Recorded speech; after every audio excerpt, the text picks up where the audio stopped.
This is the Growing Light Podcast with Desiree, episode 17, Worry and the Second Coming. How are you doing? How is life going? Welcome back to the Growing Light Podcast.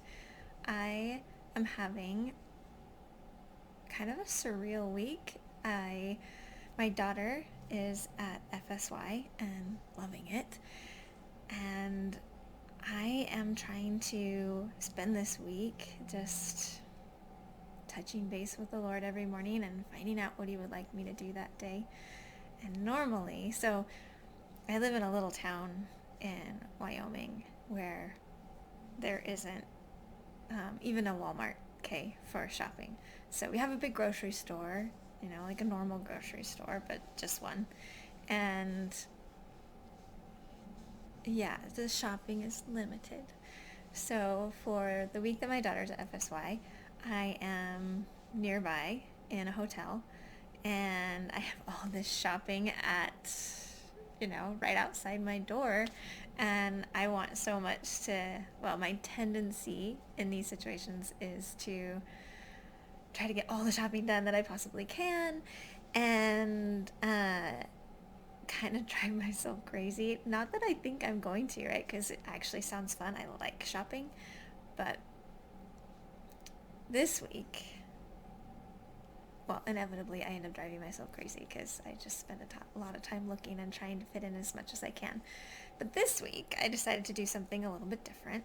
I decided to just leave it, to try to make it more of a restorative week, a week where I feel kind of fed and rejuvenated and rested. And so each morning, like I normally do, I'm checking in with the Lord of, what would you have me do this day? And he's totally on board with my goal to rest and rejuvenate, even though he also wanted me to do this podcast, which isn't always restful, but it's so nice to have it done. And there's always a little bit of a dopamine high after you do something that is hard for you, right? So that's been nice. Well, it will be nice when this is done. Yesterday, it was kind of amazing to me because I wanted to run and go and do stuff. And he reminded me to maybe take a walk and spend some time meditating and working through my thoughts. And it was a wonderful day. It's so interesting to me how the things that we need, the things that are truly healing, we tend to avoid. And, it's a little bit like eating vegetables. Like we'd much rather just eat dessert all the time. And we have plenty of opportunities to do that, right? So as far as, dessert-like activities. And anyway, so it's just been wonderful tuning in with the Lord and getting his guidance each day. So something he's been trying to teach me, probably for a while, is about worry. And I was thinking, I recently got this prompting about something that the Lord wanted me to get. And so I, made the efforts to get that. And there's also a small part of me that wondered, why? Why do you want me to get that? And why do I need that? And is there anything more that I need? And just, tell me everything so I can be prepared. And I went to ask him about this, like, well, is there something else or is there more? And I was a little bit surprised at the answer, because the answer was to stop listening to the adversary. And I was surprised because I didn't realize I was. And I had convinced myself that it was a legitimate question to be asking. And And I think the reason the Lord was probably so straightforward with me is because worry it can seem really useful. It can seem like a legitimate and good and responsible thing to do. Now, there's preparing, and then there's worrying. So I think this is why he kind of was trying to help teach me, like, when to recognize whether I'm preparing and listening to his guidance, and when I'm worrying and listening to the adversary. And so I was a little bit, so that was not the only part of the answer. There was more to the response too. And that was, he reminded me of different examples in the scriptures where he provided for his people. So he reminded me of the Israelites in the wilderness, right after they left Egypt and before they could go into the promised land, and how he had fed them with manna from heaven and for 40 years, and that they had what they needed. And then he reminded me of Jared and the brother of Jared crossing the ocean and totally trusting in the Lord. Right? They built the ships like they were supposed to. They filled them with what the Lord told them to bring, and the rest they left up to the Lord. I'm sort of leaving out the lights and the air holes. I'm sure we're all familiar with that part. But the rest they let, there was no way to steer these ships, and there was no way to control whether they were above the water or below the water. And they completely trusted, and he got all 8 vessels. Forgive me if I'm wrong, but I'm pretty sure it was 8. He got all 8 vessels across the ocean together. Not separated, no harm, but all together. And I can't even begin to fathom how much courage, but also how much trust and how much faith that they had in order to be able to do that. And I think the Lord is trying to do that with all of us, trying to get us to grow our faith so that we can rely on him as much as they did, as though he were right there next to us. Because, when we think about it, he basically is, right? He's in and all, he's in, I can't remember how the saying goes. He's in all and through all things. That's not quite right, but close enough. You get the idea. So the other story he reminded me of was Nephi and Lehi and their journey to the promised land, and how they were provided with everything they needed as well. And so he was trying to remind me to trust in him and to not worry. Now, I'll admit, there's a part of me that wanted to feel bad that I had been listening to the adversary and worrying. And if you have that same tendency, let me offer these words of comfort. And that is, worrying comes naturally to the natural man. And the Lord doesn't expect us to be perfect. Worry is normal and natural. That doesn't mean we just, go full worry, full panic, but it does mean that we give ourselves room, we give ourselves grace when we do worry, and we just continue to do our best, right? And try to focus more on the Lord, more on the miracles that he has provided in the past, for others and for ourselves, so that we can move more into trust, because the more we focus on the ways that he's come through for us, then the easier it will be to to step out of worry. I wanted to share with you another recent story where, so this was my exam, this happened, and then a few days later, I was preparing for a yoga class that I was going to teach, and I got certified as a yoga teacher in 2016, 2017, and loved that experience.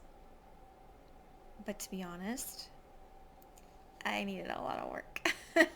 I had a lot to learn as far as being able to present and teach and lead a class.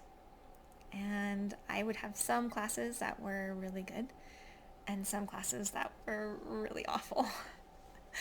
And over the time so that was, like 8 years ago, 7 years ago.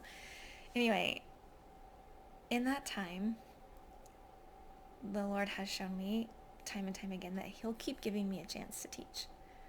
And opportunities keep presenting themselves, even though I feel like I screwed up. And it's funny because my mind wants to worry and panic that I'm going to have this terrible experience and it's going to be so shameful and embarrassing that no one will ever want me to teach again. Ever. And that's not how it has worked out. So I've had what I would call embarrassing classes to teach or things that I messed up, and the Lord keeps providing opportunities. Anyway, I share that because when I had this opportunity to teach recently, I started to worry. And it felt like the responsible thing to do, be worried that I brought all the things that I needed, like all the props. Did I have blocks? Did I have straps? Did I have blankets or bolsters or whatever I was going to use? Did I have everything I needed? And did I have the music? And I like to use aromatherapy while I do it, and diffuse oils. And anyway, it felt like the responsible thing to do to worry about making sure that I had everything. And as I began to do that,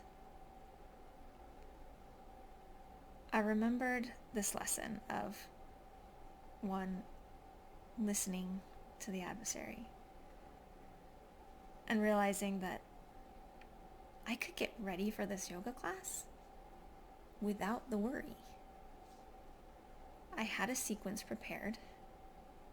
If it wasn't long enough, I could add something. If it was too long, I could cut something out. I had the music. I had the props. If I forgot something, we'd improvise. And I was able to see as well how useless the worry was. So I was able to see, one, that I could prepare for this yoga class without worrying. I could get all the supplies. I knew what I needed. And if I forgot something, we would improvise. We'd figure it out. And I also saw the uselessness of the worry. And that's sort of a separate story. So let's just say I was able to look at a certain area of my life, and I was able to look back at all the times I had done this activity and I had been doubting myself in it. I had been worrying about it and worrying about my presentation. And when I was able to look back at all those attempts, all those efforts, I was able to see that the worry and the self-doubt only hindered my ability to help other people. I realized that it didn't help me and it didn't help them. And so it's just fascinating the way the Lord teaches you, because He brings all these events together all at the same time in a way that my mind was able to process. And so as I was getting ready and I saw this worry coming to the forefront of my mind, I was like, oh, there's worry. That's not going to help. Okay, let's focus on something else, right? Like, and sometimes we need another thought. Sometimes all we need is awareness. And this was one of those instances where I felt like it was awareness that was the answer, because I was able to just turn it off. And it was partly because I'd had that faith and that trust, like, even if I do terribly this time, it won't be the last unless it's supposed to be. So we'll be fine. And even if I forget something, I know I can improvise there. So I was able to choose those thoughts instead. So I guess there was a little bit of choosing thoughts, but also just the awareness, like, oh, that's not going to help. So I might as well let that go and have a different experience, which I did have a different experience, and I had a wonderful time teaching. And I felt that those that came to the class had a good experience. And yes, I can look back and I can see where I could have done better. But it was good. And there wasn't this worry and this self-doubt infusing it, which was wonderful because I was able to deliver in a way that didn't distract them from strengthening their bodies, from listening to their bodies. Because if I came in there with self-doubt and worry, they might either be feeling bad for me, or they might be like, gosh, I hope she knows what she's doing. It might, instill more worry for them. It gets in the way of their experience. And so it was a wonderful class. And what I hope you take from this story is not to go and do yoga, although that is a good thing. What I hope you take from this story is that the worry doesn't help. So when we look forward to the Lord's second coming, and we know the calamities that are here and are coming, and we see these things happening in the world, our tendency might be to worry. To think, gosh, do I have all the things I need? And what might I be forgetting? And I don't need to continue to feed you my worried thoughts. But hopefully you get what I'm saying. And that might feel useful, but I promise it's not. I promise all it will do is get in the way of your relationship with your Savior. And it will get in the way of you being able to trust Him. Because He loves you, and He wants to help you, and He wants to talk to you, and He wants to be a part of your life, and He wants to get you through this. And I know that. I know that from the bottom of my heart. Like, I feel that so strongly. So, as you move forward, as you see things happening in the world, focus on where the Lord has come through for you. Recognize the times that worry did not get you through, did not help you find success. And remember that it is like the biggest trick the adversary has up his sleeve to distracting and discouraging you. Trust in the Lord. He's got you. Until next time, my friends, take care.